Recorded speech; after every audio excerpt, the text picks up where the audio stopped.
Tonight's lesson, Le'ilei Nishmas Yitzchak Tzvi ben Yosef, his neshama should have an elevation. We are going to be talking about the life story of Yishmael. Now, I need to tell you that most people, their life story begins at birth, right? That's usually how it works. When a child is born, there's a story. Maybe when the child was conceived. But Yishmael is unique in that Yishmael's story begins before he was ever born. If you were here last week, you'll remember that Avram and Sarah had a maid called Hagar, which we talked about at great length last week. And after 10 years, when Sarah couldn't have a child, she came to her husband Avram and said, Avraham, I can't have a child, so let's use my maid as our surrogate mother, if we will. She will give birth to the child, and I'll help raise him and make him into the continuation of the Jewish people that me and you have created. And Avram agrees to the idea. Hagar is intimate with Avraham. As we mentioned last week, what happened? Immediately she conceived. The very first night that she was intimate with Avraham, she became pregnant. So in the mind of Hagar, she began to think, well, Sarah is not as righteous as she makes herself out to be, right? And she began to look down at her mistress, Sarah. Sarah cast an evil eye, an ayin hara, upon her maid, and Hagar ran away to the wilderness. She miscarried. Yeah, I just said. Sarah put an evil eye on Hagar. Hagar miscarries the baby. She loses the baby, and because of that and all the affliction of Sarah, she runs away. That we talked about last week. Now let's go more carefully into that story when she ran away, and let's see what exactly does God say to Sarah, to Hagar. Sorry. Good evening, Shah from Malaysia. They're watching us. Look at that.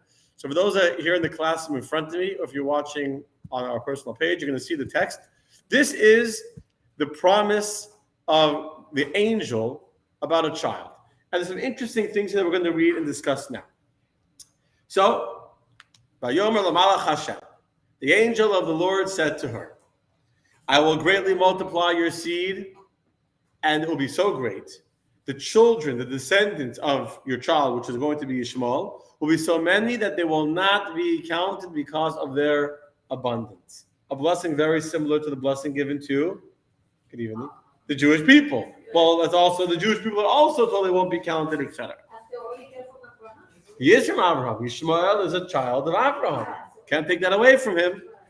So, Yishmael is going to be a person who will mass produce. And by the way, we see how that blessing came true. You look at the Arab world, the Muslim world, and there's some, I don't know how many billions of Muslims there are. I lost count. It says you can't count. It's a lot of them. This is the promise of God, or through the angel, to Hagar.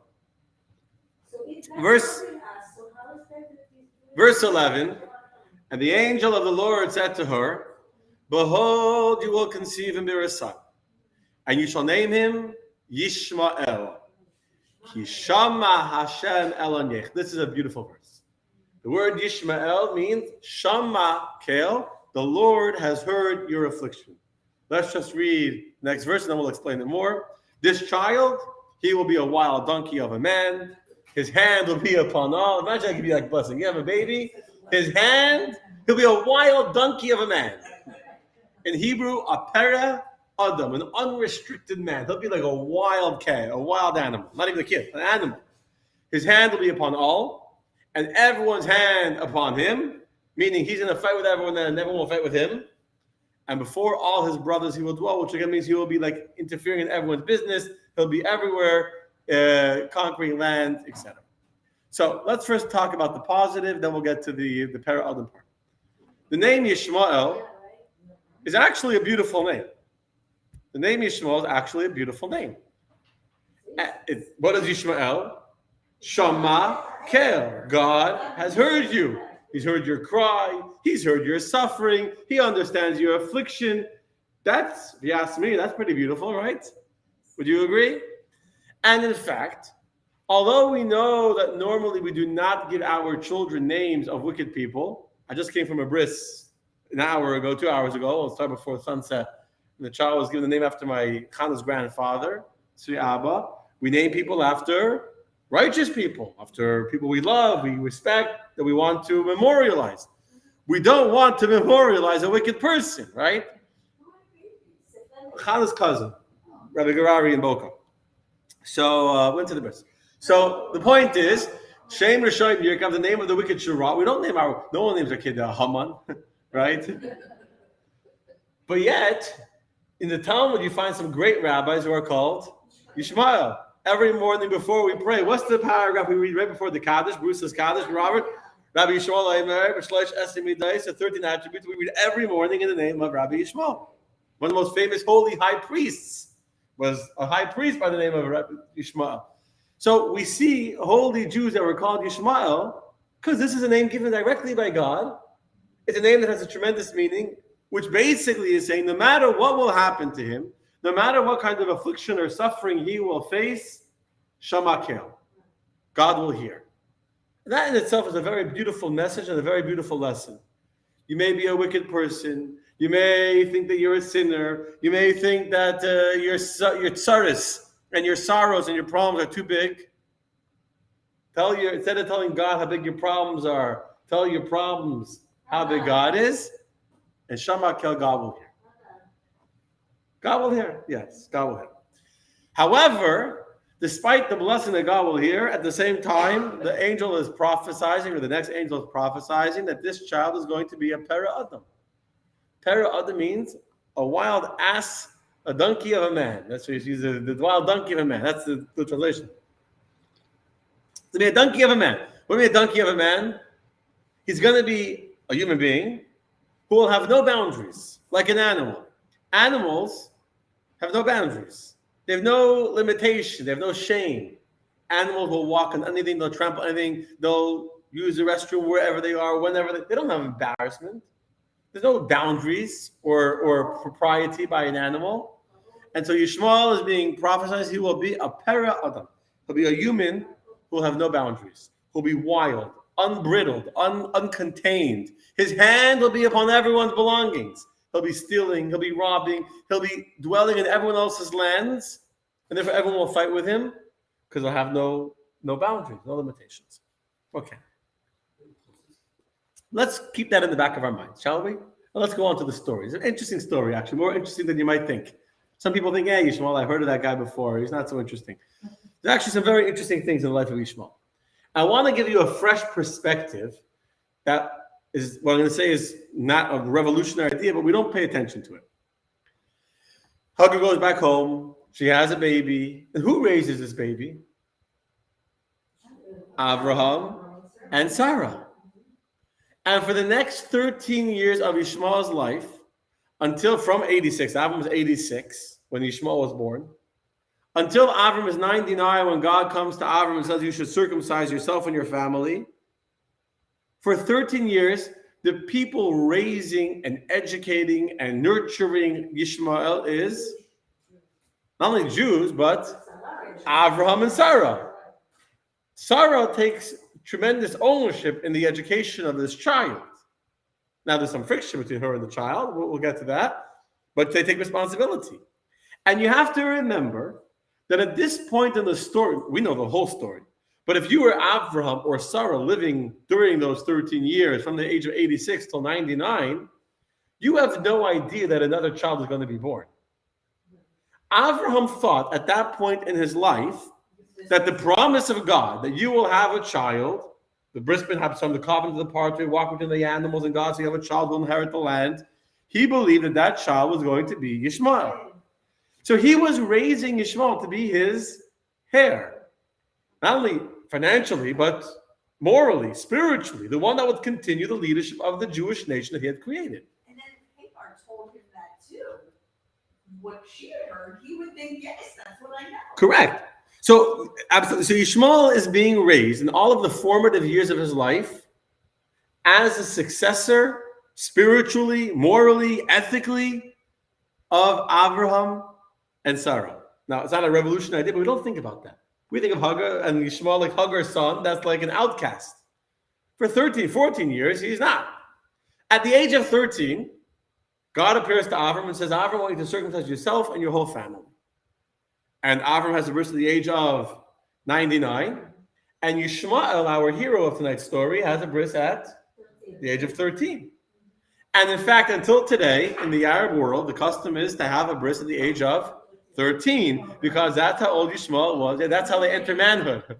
All the ladies are going nervous. Yeah, you think it's bad at 8 days old.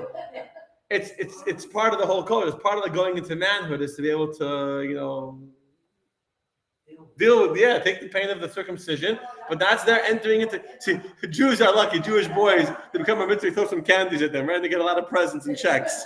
Nevach, they got a sunkish candy thrown at them. I was studying the Torah, and they had to have a party. So they'd be an Arab, they'd be, having a circumcision. They get it backwards. Anyway. Well, yeah. So the Arabs have a bris at the age of 13 because that's how old Yishmael was when he had a bris. He was the age of 13 years old. And in fact, later on, when Yitzchak would already be an older child, Yishmael would brag to his younger half-brother, and he would make fun of him and say, you didn't have a choice to have a bris. Yitzchak, the read in this parsha, was circumcised at 8 days old. And Yishmael says, look at me, I got a circumcision of my own choice. I could have said no, I was a teenager. Teenagers can always say no, right? That's part of being a teenager. It's like, you have your terrible twos, and then you have your terrible teenage years. And those who heard the joke on Shabbos about teenagers, I won't repeat it. You missed the joke? Can I repeat the joke about the binding of? Yeah. Who here was here Shabbos? Only a few of you. Were you in here, Sidel, either? Okay, so very quickly, a joke. I didn't start with a joke. I'll do repentance right now. So there's a group of unlearned Jews that were having a debate. How old was Yitzchak at the time of the story of the binding of Yitzchak, of the Akedah? So we know how old was Yitzchak at that time? 37 years old. But we know that because we come to the classes. But these people didn't have these classes, so they didn't know. So one says, this learned non-Jew, Jew didn't know a lot. So he says, Yitzchak must have been at least 12 years old because he was carrying the wood on his shoulders. He couldn't have been a little kid. He was carrying the wood. Not too old because he listened, but he's carrying the wood. The other said, he had to be at least 20. Because after the story of the binding of Yitzchak is the marriage of Yitzchak to Rivka. We'll talk about next week. So probably 20 years old. The third one says, I think that Yitzchak is somewhere between 12 and 20 years old. Somewhere in the middle there. So the fourth guy says, impossible. There's no way that Yitzchak was between the age of 12 and 20 when he had the binding of Isaac. So the other people look at him and say, how do you know that he couldn't have been between 12 and 20? So the wise guy says, if he be between the age of 12 and 20, that would mean he was a teenager. To slaughter your teenager is not a sacrifice. Okay. Shalom everyone that's watching from Brazil and from California and from LA and from all over the world. So anyway, the point is, why did I get to this joke? You guys are distracting me tonight. I don't even know how I got there. Oh boy. Oh, the point is that he would brag to his half-brother and say, you didn't have a choice to have the circumcision or not. But me, I chose. So keep this in mind. Yishmael was raised by holy parents, by parents who are raising him and training him and preparing him to be the future leader of the Jewish people. And he's happy to be circumcised. He chooses to have a bris at the age of 30. He's proud of it. He's excited. He's connected to the Jewish people. And everything was seem beautiful. And Yishmael's life is going wonderful. Until the turning point in Yishmael's life is when Yitzchak is born. All of a sudden, everything changes. First of all, Sarah, basically disowned him. Sarah has a child, Yitzchak, and even Avraham knew that the promise of God was to Yitzchak. And all of a sudden, the Medrash says that from then on, people began calling Yishmael Hagar's son. Instead of calling him Avraham's son, now they began calling him Hagar's son. And you can imagine he didn't like that. When Yitzchak is born, we read that there's a massive celebration and a massive party, and the whole celebration of the birth of Yitzchak, when everyone comes, the whole world comes. The whole world knows about the miraculous birth of Yitzchak. And now Yishmael has gone from being the future leader of the Jewish people, the heir of Avram, he's gone to become the second fiddle to his half-brother, who's 14 years younger than him, who's now become the apple of his father's eye. And Yishmael becomes jealous. Yishmael becomes very, very upset. And Yishmael begins to drift away from Judaism. We're told that Yishmael is a mitzachik. I believe I mentioned this last week. He was mitzachik. What does mitzachik mean? He was playing. So the Medrash says, and there's different Midrashim, that he bought idols from the market. He was 15 years old at the time. His brother was 14, he's 15 years old. He went to go buy idols from the market. And he pretended like he was playing with them, but he was really bowing down to them and worshiping the idols in his father's house as an act of defiance against his father, playing with these idols, the toys, you understand, in his father's house. He began already at that young age of 15 to engage in immoral acts. He would become a terrible rapist. He would take women on their wedding night, take them for himself and enjoy them, and then he was on the highways. He was a very, very immoral person. He was also a murderer. It says that he tried killing, I think I mentioned this last week, he tried killing his half-brother accidentally while he was playing with arrows, hoping that an accident would happen, and oh boy, Nebuch, I killed my brother. And Sarah sees all this, and Sarah says to her husband, that's it, you need to send him away. And I'm not going to go through the whole, so we talked about it last week. Hagar leaves. And what happened to, just briefly, what happened to Yishmael? He gets very sick. I'll tell you one interesting story. He was dying. And God wanted to do a miracle and send the angel to go show Hagar where there's water. And the angels come to Hashem, to God up in heaven. They say, God, you're going to save this person, Yishmael? Don't you know what his children will do to the Jewish people when the Jews will be leaving in chains and in shackles, going out to exile, where the Babylonians will conquer the land of Israel and destroy the temple, the first temple, and we're passing by the Arab lands on the way to Babylonia, and we come by the Arab lands and let's go to our cousins and get some water, at least to drink. And the Arabs would come out with salt and empty flasks, and they would eat the salty cheese or the salty food, be even more thirsty, and then they took they thought they were flasks full of water, they lifted them to their mouths, they were full of air, hot air, and they died from that. You're going to save this Yishmael, whose great-great-grandkids are going to oppress the Jewish people? And God says to the angels, I'm going to judge Yishmael by who he is right now. Right now, he doesn't deserve to die, and therefore we're going to save him, and God makes a decision against the advice of the angels to save the life of Yishmael. Of course he knows that. It's all part of God's master plan. It's just an interesting story how God himself intervenes against the angels to protect and to save the life of Yishmael, and Yishmael's life is saved, and they find water, and Yishmael sets up a permanent base in the desert by Midbar Paran. That's his home base. It's by the crossroads. Israel in general is on the crossroads of the different civilizations of that time in history. If you're familiar with the map, and that time in history between Mesopotamia and Egypt and Syria, Israel was a main thoroughfare of commerce from the north to the south, to the land, to the ocean, to the Mediterranean. And so he stays there, and the different people are traveling up and down, north and south. He attacks them, he robs them, he becomes a Reva Kashas, his bow is out, and he attacks people. He becomes a very, very wild, well-known highway bandit who makes a very good living, terrorizing people, robbing from people, etc. That's all the story. I want to tell you one more interesting story about Yishmael during this time, and then we're going to get to the real meat of the class, which is the me. Don't forget, every one of these classes has to have a lesson for me in the Bible, and when we can understand how Yishmael was able to go so far astray from the path of Abraham and Sarah, we can learn some valuable lessons for ourselves in the way we raise our children, and even the way we take care of ourselves. Okay? One more story first. When Avram first sent away Hagar and Yishmael, he was very, very sad. And we talked about this last week. Avram didn't want to send them away. So we're going to go back to some text. He didn't want to send them away. And when he did, he only did it because God said, listen to your wife. So Avram had no choice. If God says, listen to your wife, are they not going to, if he's willing to sacrifice his son, he should for sure listen to his wife, right? So he listens to his wife and sends him away.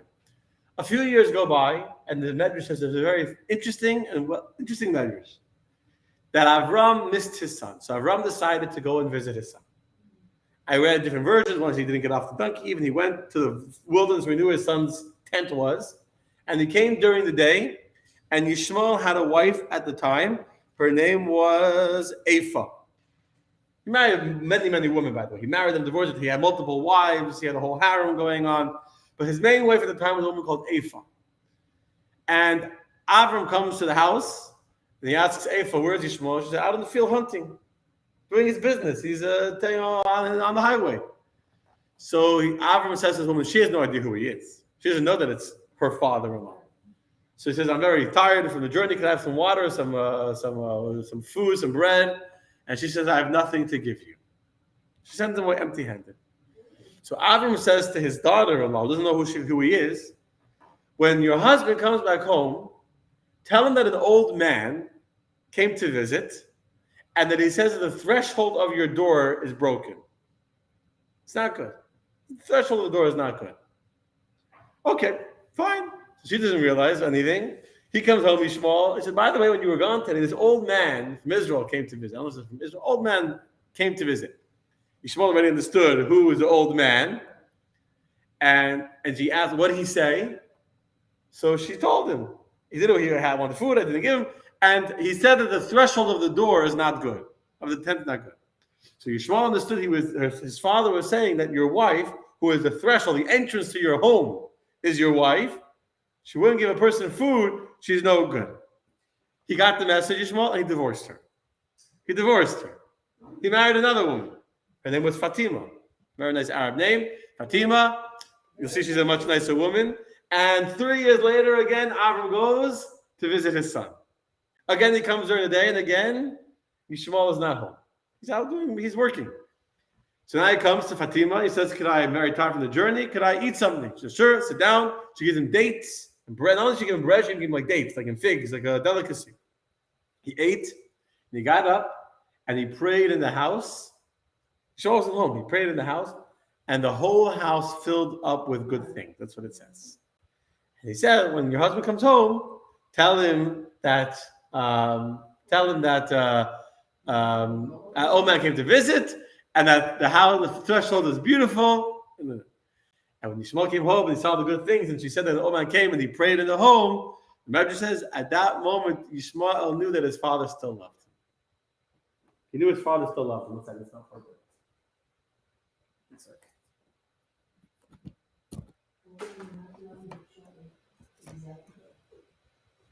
Okay. He knew his father still loved him. Okay. Yeah. Now, at some point, we don't know exactly when. The Torah is not clear. But at some point, Yishmael does teshuvah. Some point, Yishmael does teshuvah, and Yishmael comes back to his father. It doesn't say clearly when, but the first hint of this is at the end of last week's parasha, the very end, when it says that Avram went with his son Yitzchak, and the two lads that went with him to the binding of Isaac. Who were the two people that accompanied him and his son? Yishmael and Eliezer. So although it doesn't say it explicitly, but Rashi says, this is a simple understanding, that Yishmael at some point, again, it doesn't say it clearly when, came back home, reconnected with his father, and at the story of the binding of Isaac, the people accompanying Avram and Yitzchak to the binding, to the Akedah, to Mount Moriah, is Eliezer, the servant of many years, and Yishmael. So Yishmael is obviously at this point reliving back, he's reconnected with his father. And so how many his brothers would be gone? Well, he didn't know that. They didn't know that at the time. They didn't know what was going to happen. In fact, Avram said, what do you see in the mountain? And Yitzchak said, I see the Shekhinah. And both Yishmael and Eliezer didn't see anything. He said, you remain with the donkey. You and the donkey are the same. I don't know if he was living there, if he just had come to visit at that time. There's different opinions, like maybe he just visited. Maybe Avram called him to go with them because he wasn't sure which son. But be as it may, they were definitely reconnected. Not only that, 3 years later, Hagar remarries with Avram. There's obviously a reconnection. But more so, he does teshuvah at the end of his life. And at the burial of Avraham, the Torah clearly says that Yitzchak and Yishmael came to bury their father. And what do we see from here? That the fact that even though Yishmael was the older child by 14 years, Yishmael recognized that Yitzchak was the ultimate heir of his father, and Yishmael allows Yitzchak to have the honor of going in front of him in the funeral procession of their father. The fact that Yishmael allows Yitzchak to go in front of him at the funeral is the most clear sign of the fact that Yishmael recognized, and the tshuva, and not only the tshuva, he came to publicly acknowledge that Yitzchak has to go in front of him at the funeral of Avraham. So at some point, there's teshuva, And then the end of this week's parsha, the last aliyah, the whole last aliyah of this week's parsha, discusses the death of Yishmael. Yishmael died at the very young age of 137 years old. And when he passed away, the Torah describes in detail all of the children. He had 12 families. Torah lists the 12 families that came out from Yishmael, each one a different, it lists the 12. And the number 12 is very, very significant because you have the 12 tribes of Israel. And there's always everything in Judaism in the world is this opposite this. So just like you have 12 tribes of Israel, so too Yishmael is blessed that his family should also be 12 families, 12 tribes. What? He had multiple wives. You want to know who they all are? I'll tell you in a second. I'm looking. I'll tell you in a second. So the children of, I didn't print it out. It's not so, but here. It's 12, so they're not all from the same wife. He had multiple wives. No, I missed it. I don't know. But the 12 tribe, point is, there was 12 tribes from Yishmael. And the Torah goes into detail to describe how he passed away at the age of 137. And the Torah uses the expression Vayigva. He was gathered unto his people, which is an expression of righteousness. So the Torah is clearly telling us several different hints about the fact that when Yishmael died, he died righteous. I just found it as chapter 20, as I'm talking, chapter 25, verse 12. His sons are Nevoyes, Keder, Adbel, Mifsam, Mishma, Duma, Masa, Hadad, Tema, Yitur, Nafish, Vikedma. 12 sons, just like the 12 tribes of Israel. Okay, that's the story of Yishmael's life. Now I want to go to something which I think is going to be a beautiful idea. We're going to have two answers, two perspectives to understand a very important question. As we already pointed out, Yishmael is the child who is raised in the loving, nurturing, holy, spiritual environment of Abraham and Sarah. So what went wrong? What went wrong? I think that's an important question. It's an important question.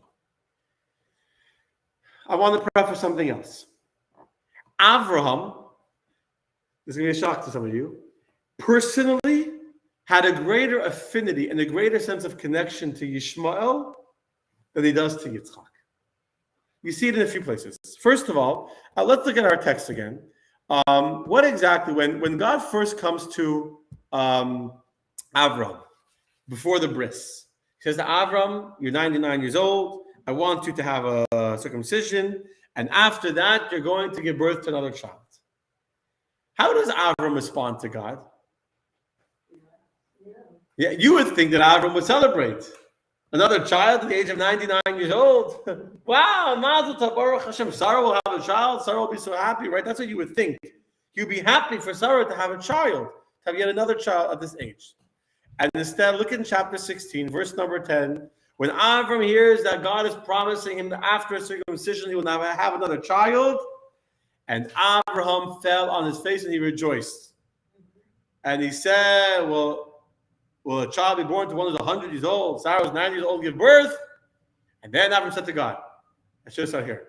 Lu Yishmael yichya lefenecha. If only Yishmael will live before you. He's saying to God, I don't need Yitzchak. I would be happy. This is what the verse is saying. Yomer Avram Eloha Elokim. Avram says to God, Lu Yishmael, if only, like Halavai, if only Yishmael will live before you, I would be happy.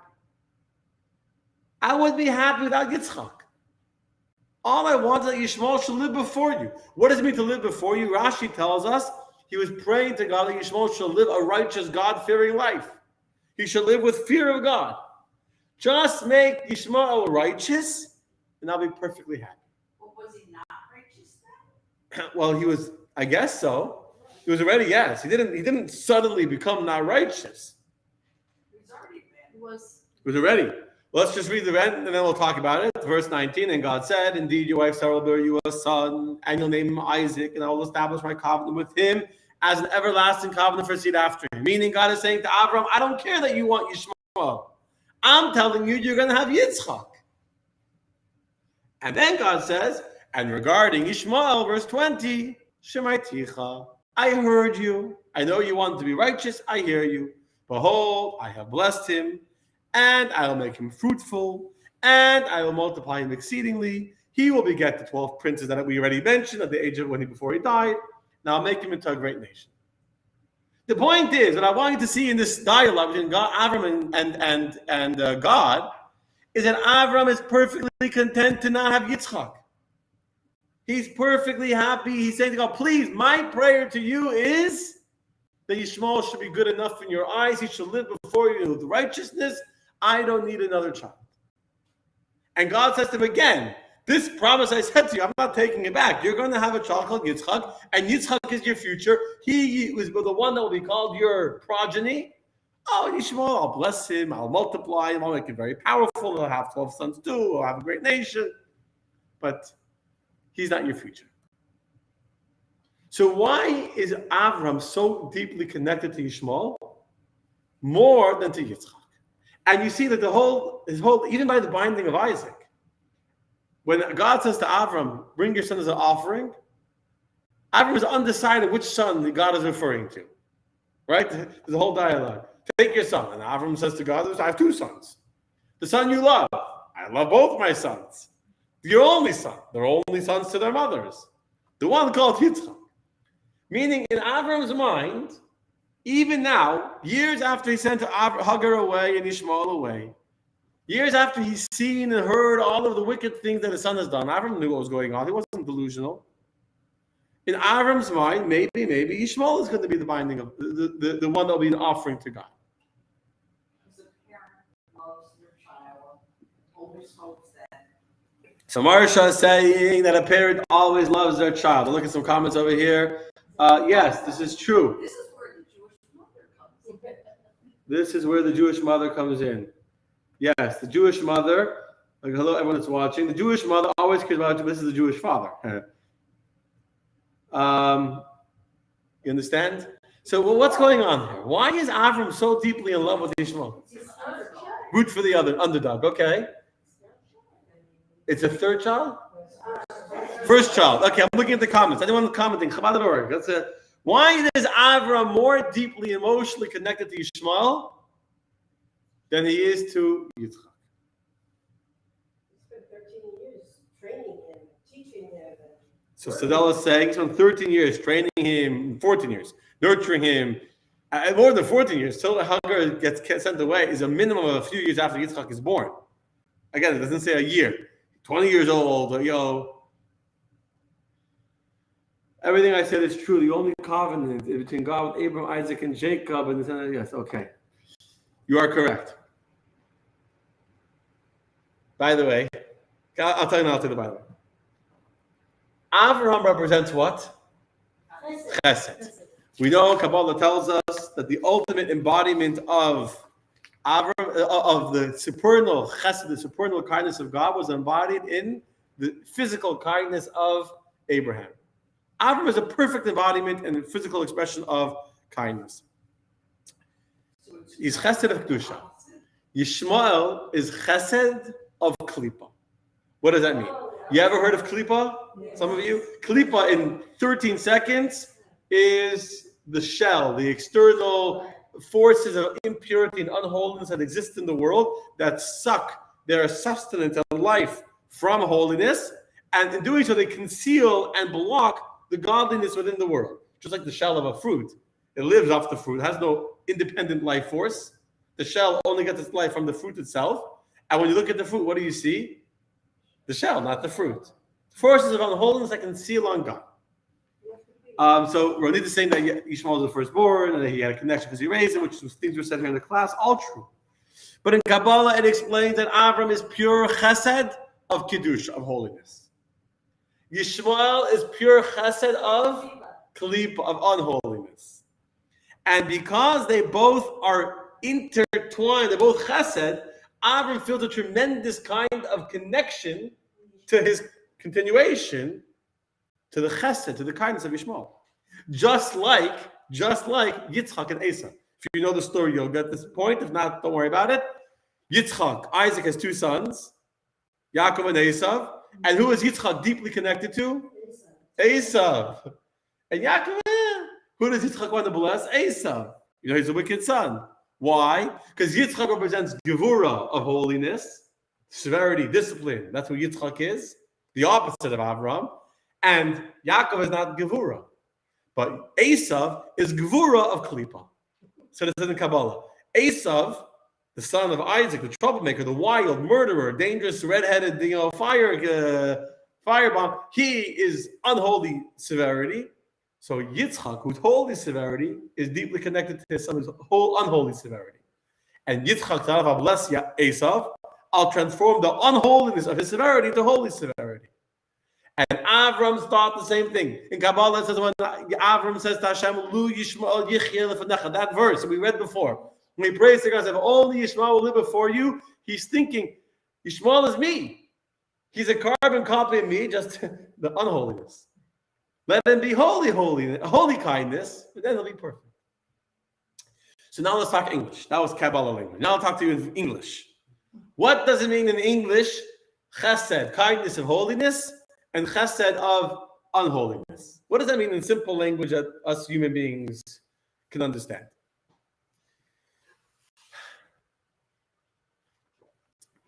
There are two kinds of motivations for holiness, for kindness. There's two kinds of kindness. One kindness is motivated by a humility where it's not about me, but it's about the person I'm being kind to, the person I'm helping. So when Avram goes to pray for the people of Sodom, what does he say to God? Anochi afar ve'efer, I'm dust and ashes. I have no right to speak before you, God. But because I feel so bad for the people of Sodom, I feel so bad for their situation, I'm going to pray for them anyway, right? When I prayed and cared deeply about the destruction of Sodom, did he do it because of him or because he felt bad for the people there? His motivation had nothing to do with him. It was all about who he was helping.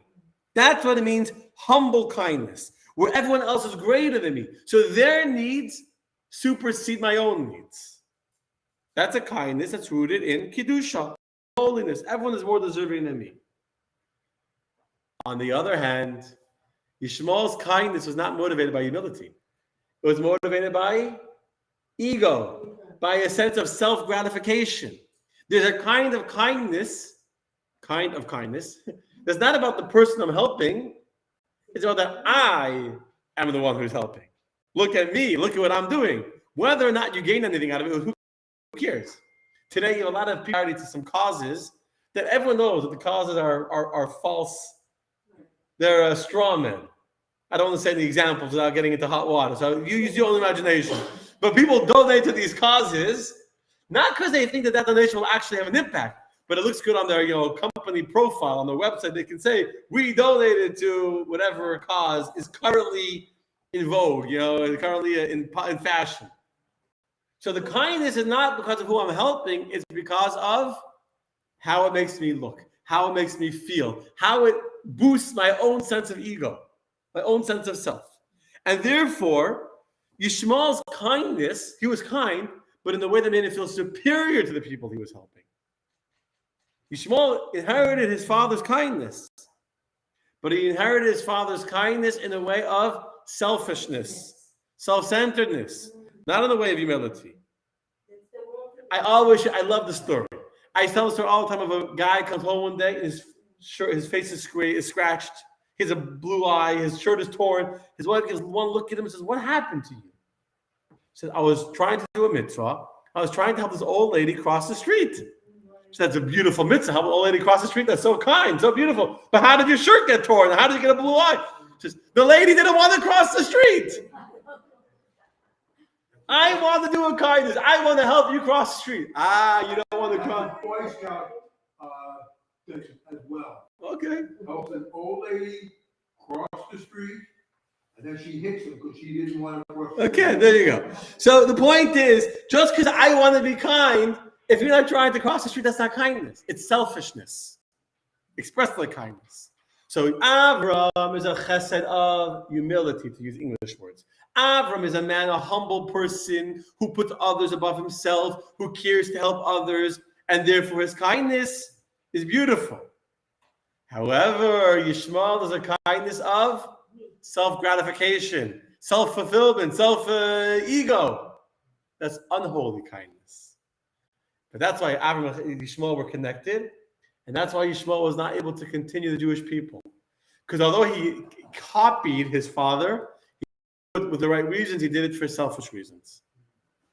That's one Kabbalistic perspective on between Avram and Yishmael, and how we have to, like Yishmael, to have holy kindness, Jewish kindness, not selfish kindness. But there's another reason why Yishmael did not continue the way of his father, continue the path of Judaism that Avram and Sarah had built. Avram, jealousy, okay. He was jealous. He was jealous of his half-brother. He was jealous of Yitzchak. Although in a way it's a little bit understandable. A big brother shouldn't be jealous of the little brother. Okay, in the perfect world. There's another reason. Ready for another reason? What? That's what God planned. Yeah. But what was wrong with Yishmael? Why did Yishmael's education? I go back to the question I asked you earlier. The original question, not just why was Yishmael and Yitzchak and Avram deeply connected, and Yitzchak, who was Gevura. See, Avram didn't connect to Yitzchak because Yitzchak was a man of perfection. Yitzchak's a man of, you got to earn it. You don't earn it, you don't get it. So if you're that kind of person, Avram, who's all kindness, has a hard time with the square perfectionism of his son Yitzchak. They don't get along. They don't inherently, the souls don't connect. Kindness and perfection and discipline are opposite ways of life. So Avram knows that Yitzchak is my future, but in his heart, Avram feels connected to Yishmael. But there's another reason why Yishmael did not grow up to be a beautiful boy, grow up to be a beautiful person who was selfless, who was motivated by kindness, who was motivated by helping others. He became selfish and self-oriented, and all of his kindness was only really for himself and about himself. You know why? Because Avram gave him too much kindness. Avram is a man of kindness that's unlimited. Avram was pure kindness. Pure kindness that has no restraint, no limitations, no boundaries is not healthy. Is dangerous. And Avram gave so much without any limits that his son didn't keep anything. The Medrash actually says this explicitly. I saw an amazing Medrash today. The Medrash says, because Avram gave his son everything, anything Yishmael wanted, he got. What was the end of the story? Avram had to send away his son empty-handed. When Yishmael left, what did his father give him when he left? A flask of water and some bread. That was it. Nothing else. So because he gave him everything, that's why he ended up sending him away with nothing. I'll give you a very, very cutting-edge modern-day example. You want a very modern-day example? Well, small kid. I'm saying I'm going to explain it more. I can leave that just when I was thinking about this. No, before I get the example. Meaning, think about, first of all, I'll give you a regular example, I'll give you a modern-day example. Imagine you're growing plants. The most important thing of growing a plant is giving it water. But if you give it too much water, you know what happens? You kill the plant. So yes, the plant needs water to live. But if you're going to give so much water and every day, every 4 times a day, you're going to water the plant's not going to make it. So you got to give water, but only a certain amount of water. Don't overdo the water. Too much water won't allow a plant to grow. Too much kindness doesn't allow a healthy child to then in turn be able to also give kindness. Because Avram gave so much kindness to his son, he gave him so much of everything. Avram was rich. Avram loved his son. He was the son of his old age. There was nothing he wouldn't do for his son. He gave him everything. And because that Yishmael didn't know how to give for someone else, he only knew how to give for himself. Because he only learned how to receive and receive. So even when he gave, it was really an act of self-gratification in the form of giving. It's a very valuable lesson here. Love, give, share, care, but with a limit. With a calculation. It has to be an approach to know, when does my kindness have to be checked? When does it need to be restrained and limited? I'll give you an example. A few weeks ago, there was a very, very big court case right here in Broward County with a lowlife. I don't know if you say Nicholas Cruz, right? Who killed 17 people, innocent people, murdered them in cold blood, went up to them after he shot them and shot them multiple times to make sure they were dead. And there was one juror who decided that the death sentence is too cruel, right? I don't know what I know what they were thinking. So because they decided to be kind to one person who didn't deserve kindness, this quote unquote kindness of this juror to this person that killed 17 people, it's not kindness. That's an unholy kindness of Yishmael, that self-gratification that allows for when you're so kind, there's no limit to the kindness. When you're kind, the Rambam says, when you're kind to the cruel, you're cruel to the kind. You see it in today's legal system as well, but I don't want to go there either. But when we're kind to the cruel, we're cruel to the kind. When kindness has no limitation, when there's no constraint, and there's no calculation, am I giving too much kindness? Am I spoiling my child by not having restraint? Or am I spoiling myself? Do I need to check myself in, control myself? That kindness, if it's not restrained, can be devastating. It can be destructive. It can be like watering a plant multiple times a day. And that's what Avram did to Yishmael. So there's a very important lesson for us here. What's the lesson? Avram was going to raise Yishmael. And he raised him with Sarah. Sarah was disciplined. Sarah raised Yitzchak. And her and Avram couldn't get along. Avram never punished his child. Avram never put a limit on his child. He never put any restraints. It was only kindness, kindness, kindness. As a result of that, Yishmael became a para Adam. A para Adam means a wild, unrestrained man. Everywhere. He had no limits. Everything is mine. You have money, I want it, I'll take it. His hand was in everyone else's pockets. You read before. His hand was in everyone's objects. He was living in people's places. He was taking over land because everything is mine. The entitlement of Yishmael. Imagine the modern day American child is Yishmael. Yishmael represents this entitled, spoiled child who was raised by the most good-meaning, well-intentioned, loving, caring parents who didn't realize that too much love becomes spoiled kindness. Now I want to tell you a beautiful story of giving kindness, but with a little bit of wisdom, how to put restraint and how to limit the kindness to truly be effective. Another beautiful story? I read today a beautiful story. So going back 70, 80 years ago, in the beginning of Israel, there was a Admor, which is a Hasidic Rebbe in Yerushalayim. Small little shtibel, I don't know if it is name, a small little shul. And every Shabbat afternoon, they would have after Mincha, they'd have Shalosh Shudas, the evening meal, the third meal of Shabbat. And there was this young boy that lived there, and he was always in charge of setting up for the Shalosh Shudas. Like his job, he was very proud of it. He always made sure he was there early in the afternoon, and he was the one in charge of setting up the Shalosh Shudas for the Rebbe and the group of Hasidim that will come to this particular Admor, this particular Rebbe's table for Shalosh Shudas. One Shabbat morning, he was davening at the Kotel in the morning. This young boy, he was a young boy, 10 years old. He was a young boy, and he's walking from the Kotel. And what did he see on the street? A gold Napoleon. Napoleon in those days, some of the British maybe even was a gold coin, a very expensive gold coin, worth a lot of money. He got very excited. Gold Napoleon. His parents lived in total poverty. Most Jews living in Israel, Yerushalayim, then poor. They barely could put food on the table. A gold Napoleon was like a full month worth of everything. He was so excited. Well, to grab the coin, but Shabbos, you can't take a coin on Shabbos. A coin, money is muktzah. Money is forbidden on Shabbos. Leave the coin. It's not going to still be there by Shabbat morning. It's in the morning. By the time Shabbat is over, that coin is not going to still be there. So, but on the other hand, you can't take it. You can't take a coin on Shabbat. He's standing there conflicted. Take the coin, not take the coin. He has an idea. What does he do?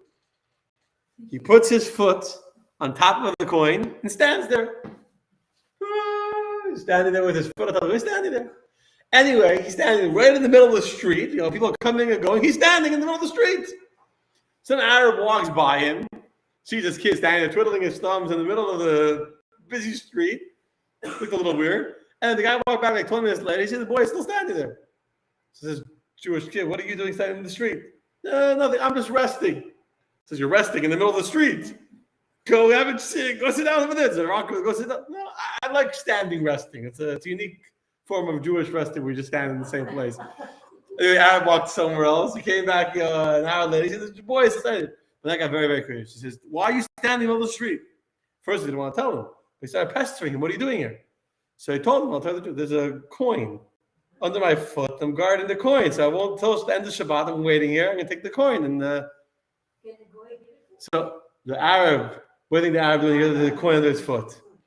He gave this Jewish boy a good push, a zetz, a zetz is right. He pushed him, and the boy went flying. And sure enough, he's a coin. The Arab grabbed the coin, the gold Napoleon. They ran away. And here, this boy that had been standing there guarding the coin for the last few hours, standing there to keep Shabbat, and now he just got pushed hard. And he watched the Arab run away with the gold Napoleon for his family, to have food to eat, to have buy stuff, to buy new clothing, to buy a pair of shoes. And he began to cry bitterly. This young boy began to cry. First of all, he was hurt that the Arab pushed him, and the Arab stole his coin. But even more, he was hurt at God. I'm standing here protecting Shabbos and not desecrating Shabbos for the coin to help my family. My parents should have food. We should be able to buy stuff we need in the house. And you let this Arab just steal the coin from me? He was so hurt and so dejected and so angry at God. So I'm not going to shul. I'm not going to the services after. I'm staying home. Comes after Mincha, after the afternoon service, and the Rebbe goes to the next room for the Shalosh Shudas, for the evening meal, and nothing is set. The boy is not there. He always said, he didn't show up. He didn't go to shul. He's staying home. He's in protest against God. He's at home in his bed crying. The Rebbe was a man of love. He understood something is wrong. The boy's not there. He got worried. So he sent one of the Hasidim to go find out what happened to this boy. They didn't meet them. The rest, they set up the tables. And so the gabbai, the attendant of the Rebbe, goes to this kid's home. And he starts crying. And he tells him the whole story. He says, I'm angry at God. I'm not going to shul anymore. I was guarding this gold Napoleon. And then this Arab, I told this Arab came, he saw me standing there. He wanted to know I was there. And then he told me, he pushed me hard, grabbed the coin and ran away. So he went back and told the Rebbe. So the Rebbe said to this chassav on Shabbos, go back to the boy and tell him if he comes to shul, I will give him a gold Napoleon after Shabbos is over. Okay? The boy goes back. They already tell the Shal Shudas. Goes back and he says to the Rebbe, if you come to shul, he'll give you a gold Napoleon. That's the deal. That's good. Still gets a gold Napoleon. He dries his face, washes his face, dries his tears, goes to the shul. He gives him a seat. This young boy, he wasn't a bar mitzvah kid, he was a boy. And after Shabbos, after the evening service is over, they make Havdalah. The Rebbe says, come to my office. And the Rebbe, pulls out a gold Napoleon from his drawer and gives it to this young boy. He sees the gold Napoleon in his hand. He's all excited. He's going to go home and show his parents the gold Napoleon. About to get up. He takes his hand and says, 1 second. There's a cost to this gold Napoleon. It's a cost. You know what it costs? Sure. I'm going to give you the gold coin that I promised you. But in return, you have to give me the reward of the mitzvah of guarding Shabbos and not desecrating Shabbos by picking up the coin in the middle of the street. The boy was thinking, he didn't. The boy didn't touch the coin. The boy stood there, but he didn't touch it. He didn't pick it up. He didn't take it. He stood there for hours guarding the coin, but he didn't violate Shabbos. So the Rebbe says, I'm going to give you the gold Napoleon. But in exchange, what you have to give me is the reward, the spiritual reward that you have for having overcome the temptation to pick up that coin on Shabbos. And you didn't take it. I want that reward. So the boy starts thinking now. The reward, so he says the reward in heaven for my not violating Shabbos is worth a gold Napoleon. So the Rebbe tells this young boy, the reward is actually worth much more than the gold Napoleon. All I can afford to pay for it is a gold Napoleon, but your reward in heaven is worth much more. So the boy gets smart, and the boy says, he gives back the gold Napoleon. Says, Rebbe, I don't want your gold Napoleon. I'm keeping the mitzvah for myself. The mitzvah that I did is not for sale. The mitzvah I did is not for sale. I'm keeping it. And then they would get up and gave the boy a big hug and gave him the gold Napoleon. Understand? Kindness would be that he would have given him the gold. The boy is crying. The boy is sad. The boy tried to do the right thing, and that was taken from him. He's rightfully hurt, and to do kindness would make the boy feel better. It would be a beautiful act to give him a gold Napoleon. But the Rebbe didn't just give him a gold Napoleon. The Rebbe used a little bit of gvura, a little bit, to temper the act of kindness into a learning moment, into a teachable moment, to make the boy realize the power of what he had done by not just giving him the coin, but saying, I'm giving it to you on condition. You have to sell me something in return. And by making the boy have to think about it and to choose if he wants the coin or if he wants to give back the coin. And the boy gave back the coin. He was willing to give it up and to lose it. That taught the boy the importance of what he had done. It gave him the opportunity to value the moment, the challenge that he had overcome, the test that he had overcome, and then he still got the kindness of the gold Napoleon. Understand? And that's the lesson for us from the story of Yishmael. Yishmael was raised by holy, holy parents. Avram and Sarah raised him. But Avram didn't give Yishmael the tempered gevura, the opportunity to learn for himself what does it mean to be an adult. What does it mean to be a Jew? What does it mean to face difficult moments in my life and to overcome those temptations and to prevail? And because he never got those moments, just now I met with someone today. I learned with someone today.